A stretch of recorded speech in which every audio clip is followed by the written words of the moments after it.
This jellyfish is basically a time bomb.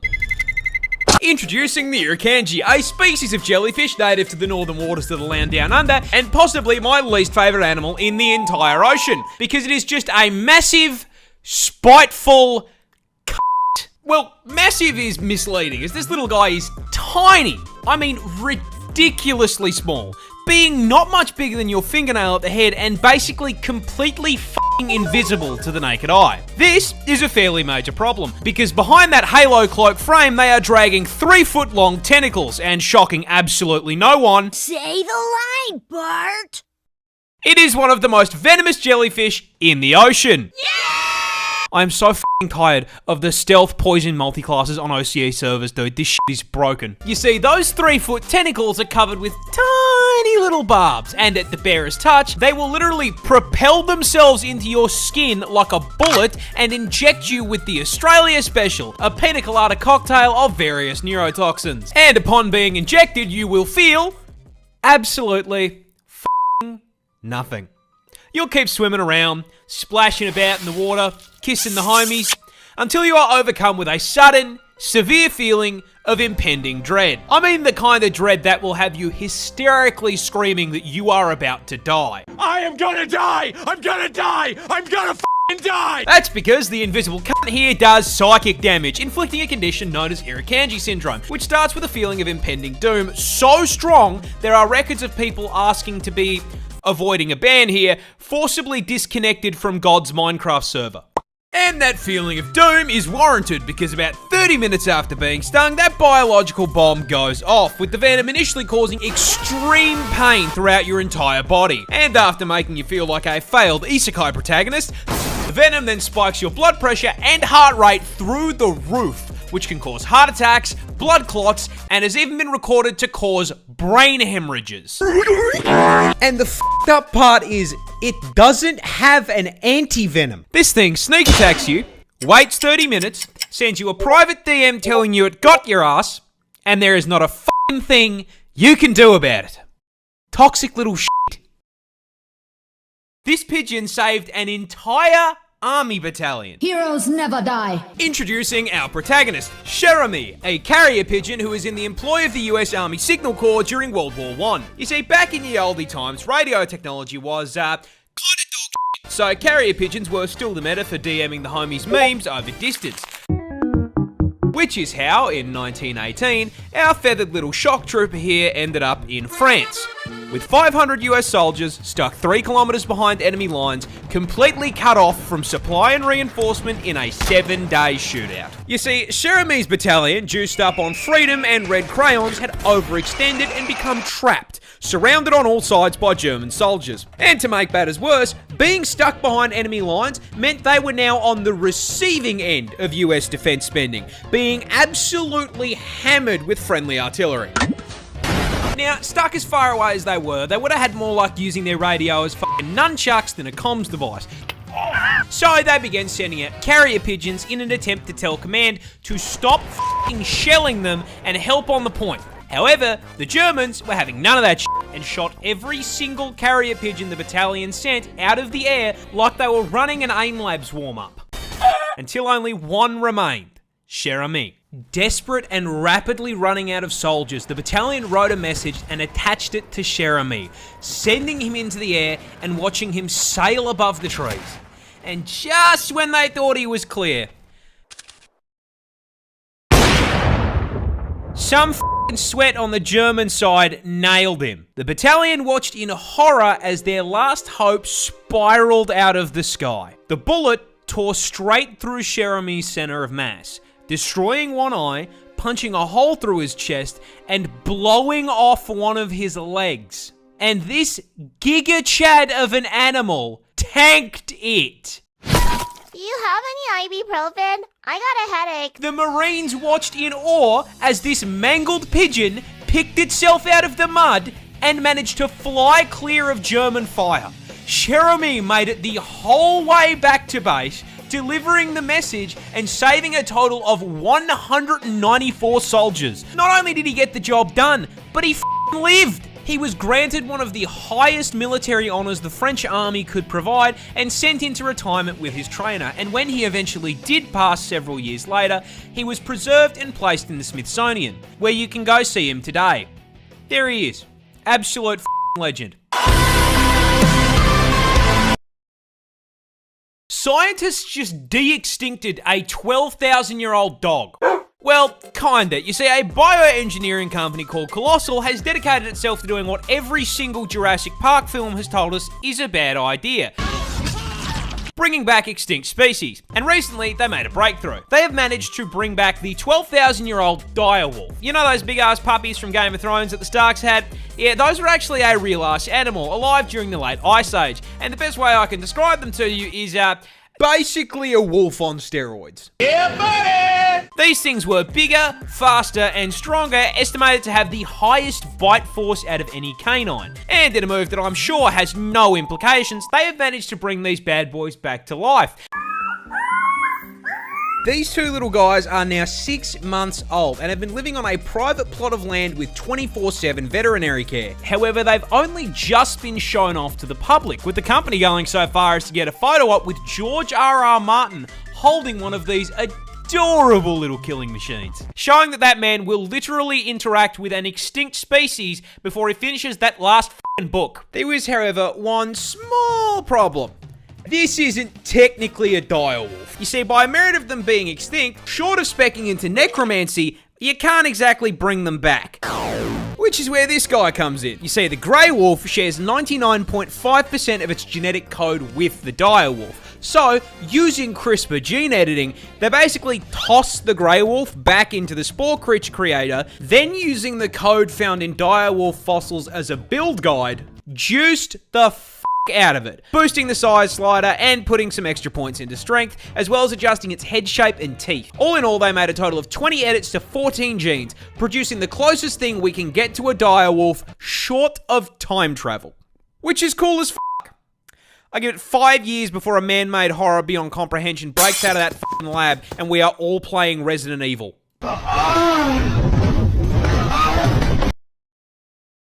This bear was actually a soldier. But how? You see, it was 1942, and the 22nd Polish Artillery Company were passing through the mountains of Iran, on their way to the front lines to fight the Nazis. While passing through a town on their way, they were stopped by a young Iranian shepherd, looking to trade with them for rations and a Swiss Army knife. When the Poles asked what he had to offer in return, the young shepherd produced a burlap sack containing an orphaned Syrian brown bear cub. You see, this bear's mother was shot by hunters, which is how he ended up in a low-tech Pokeball being offered as a trade deal.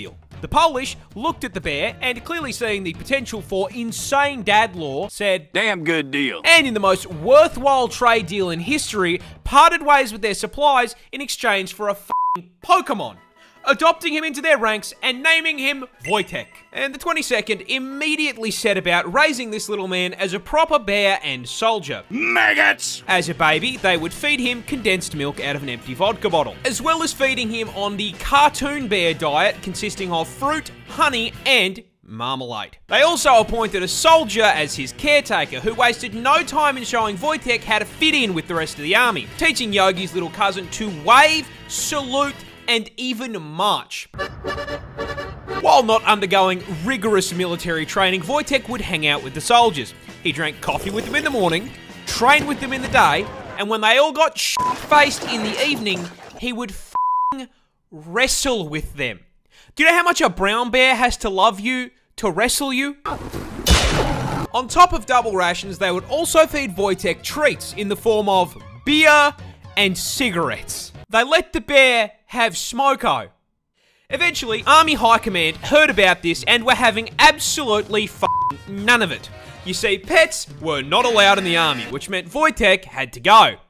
Or did he?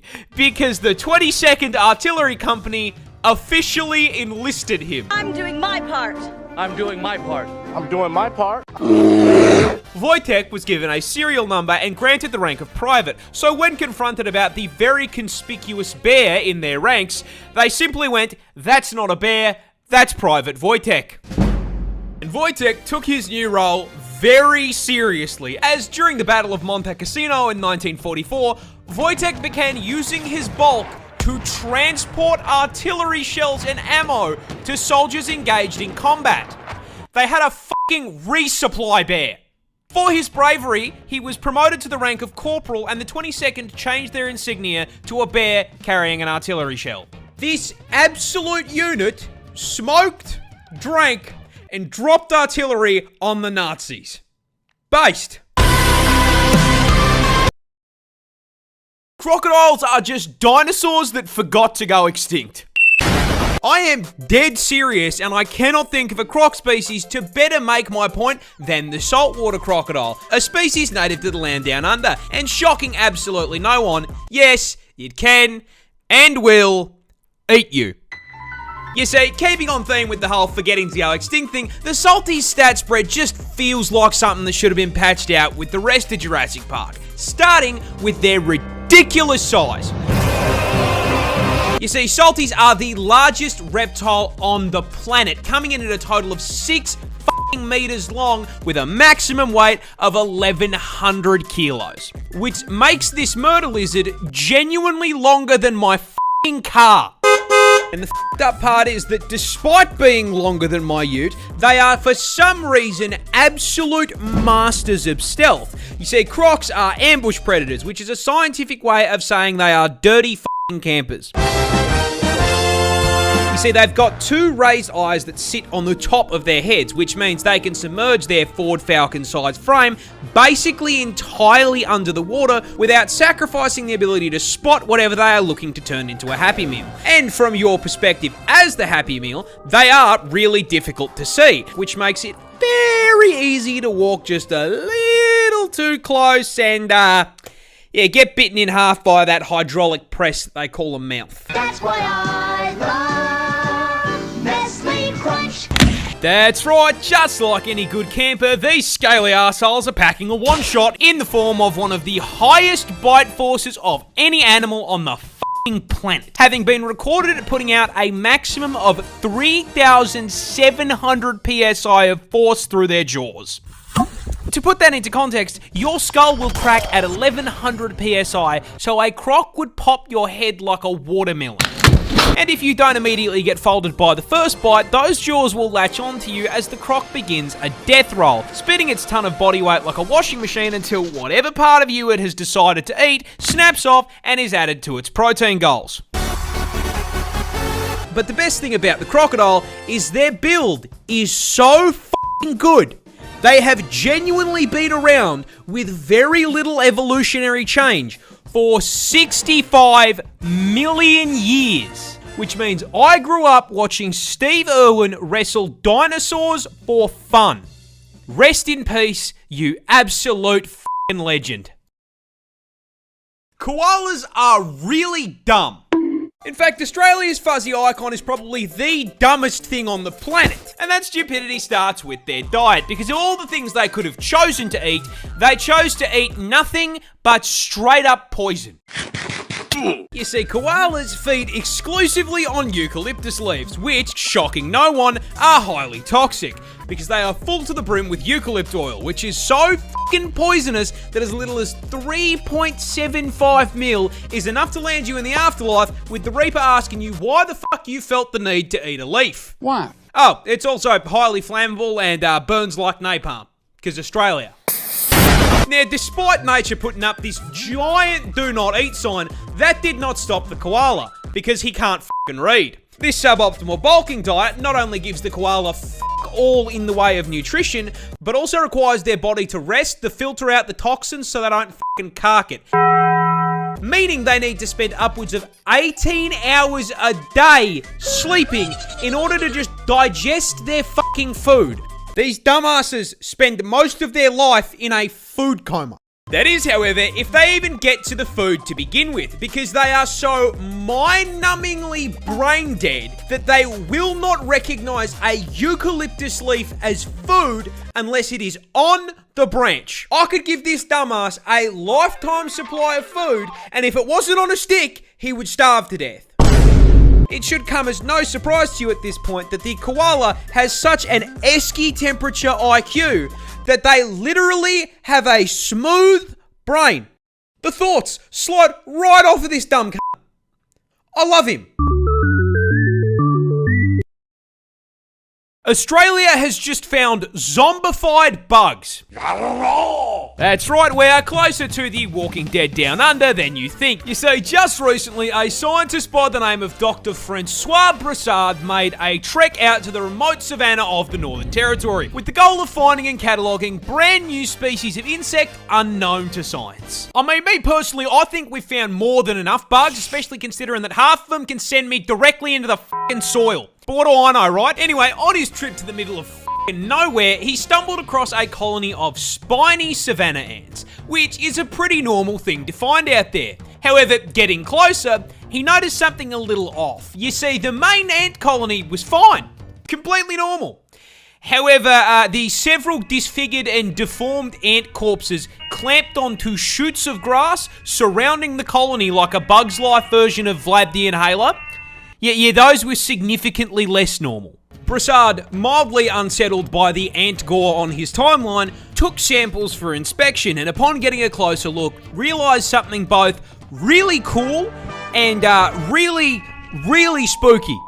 The ants had been overtaken by fungus. Big old red ones. More accurately, a previously unknown strain of the cordyceps fungus, infamous around the globe for its ability to create zombie bugs. And the way it does it is unbelievably horrific. You see, it begins with a spore landing on an ant and producing a thin rope-like strand that penetrates and attaches to their exoskeleton.